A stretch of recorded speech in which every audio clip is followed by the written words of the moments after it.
안녕하세요. 지니마미TV의 지니맘입니다. 오늘은 여러분들과 수유할 때 필요한 준비물들에 대해서 이야기를 나눠보려고 해요. 엄마들이 이 젖을 먹이려면 젖을 먹이는 것에 대해 성공을 하면은 제가 꼭 누워서 젖을 먹이라고 조언을 드리는데 이때 필요한 것들이 몇 가지 있어요. 제가 딱 10가지로 간추려서 여러분들에게 제시하려고 해요. 이 첫 번째로는 적당히 작은 베개예요. 원래 침대에는 크고 푹신한 큰 베개들이 있는데 옆으로 누워 먹이려면 베개가 적당히 작아야 돼요. 큰 솜으로 된 것은 옆으로 누워서 아기를 보기가 쉽지 않아요. 좀 너무 작은 것은 또 제가 머리가 옆으로 누웠을 때 목하고 머리를 받쳐줘야 되기 때문에 조금 너무 작은 건 좀 피하시고요. 그리고 푹신한 것도 아닌 조금 도톰하시고 적당히 한 베개를 준비해 주시는 게 가장 중요해요. 두 번째로는 아이 등 고이는 수건이 필요해요. 이건 뭐냐면은 주로 아기 싸개 수건을 돌돌 마르면 돼요.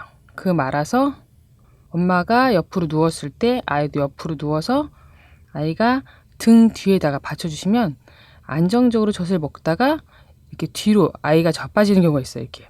그러면 그걸 막아줘서 엄마가 손을 대고 있는 것 같은 느낌을 주는 거로 등 고이는 수건이 꼭 필요해서 아이 등에 받쳐주시면 돼요. 그리고 세 번째는 다리 쿠션이 있는데 엄마들이 처음에 젖을 먹기 시작해 누워보면은 다리가 너무너무 불편하거든요. 다리를 위로 해도 불편하고 접어도 불편하고 펴도 불편한데 이때 다리 사이에 쿠션을 껴주시면 오래 누워 젖을 먹이는 저는 옆으로 눕는 것이 아주 불편했지만 나중에는 그 편한 자세가 되면서 옆으로 끼는 쿠션도 필요 없게 됐거든요. 그래서 다리 사이에 하나 정도 끼고 제 등 뒤에 하나 끼고 이렇게 보조 쿠션으로 몸을 누워서 젖을 먹이기 아주 편한 최적합 자세로 만드는데 보조 쿠션을 하셔서 여러분들이 수유하시면 아주 편리할 것 같아요. 네 번째는 똑딱 전구가 있는데 핸드폰에 이렇게 플래시 기능도 있지만 야간 수유를 할 때 똑딱 전구를 머리맡에 놓으시면 낮에 수유하는 데는 별로 어렵지 않지만 2-3시간마다 밤에 수유하려면 밤에 머리맡에 편하게 똑딱 불을 켜놓으셔가지고 수유할 때마다 켜시고 뭐 아이를 뒤척이실 때마다 이렇게 자세를 바꿔야 되기 때문에 자세를 바꿀 때마다 켜시고 또 끄고 하는 그런 바로바로 불이 필요한 거는 똑딱 전구가 가장 적합한 것 같아요. 5번째 수유 패드.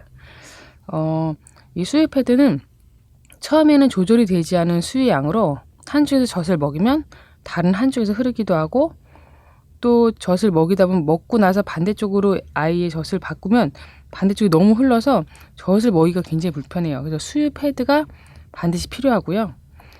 6번째는 브래지어 연결고리가 필요해요. 뭐냐면 수유를 할 때 꽉 조이는 수유 브라는 이 수유가 그러니까 모유가 도는 것을 굉장히 방해를 하거든요. 그래서 느슨하게 연결고리로 가슴통을 압박하지 않도록 해주시면 유선염에 걸리지 않고 수유를 중단하는 일이 없습니다. 그래서 브래지 연결고리 이것도 다 수유 패드나 똑딱정구 연결고리가 다 인터넷에 팔거든요. 그래서 연결고리를 꼭 사용하셔서 가슴을 압박하는 일이 없도록 꼭 해주시면은 수유에 문제가 없어요. 또 7번째 수유옷.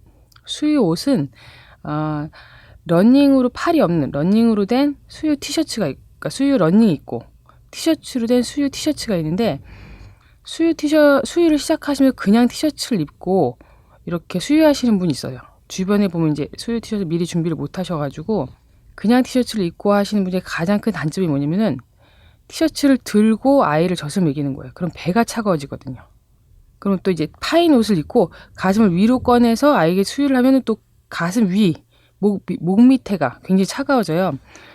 이 두 가지 단점이 뭐냐면은 배가 차가워지면은 제왕절개 하신 분들은 수술 부위가 빨리 회복이 안 되기도 하고요. 배가 차가워지면 훗배아리를 또 심하게 하기도 해요. 배는 꼭 따뜻하게 잘 가리셔야 돼요. 모유수술 한다고 이렇게 배를 내놓고 수유하시는 분들 굉장히 많은데 절대 그러면 안 된다는 거.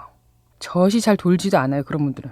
그리고 또 가슴 위로 그러니까 목 위로 가슴을 꺼내서 아기 젖을 이렇게 먹이시는 분인데 이것도 또한 안 돼요. 왜냐면 이러면 유선염이 와요.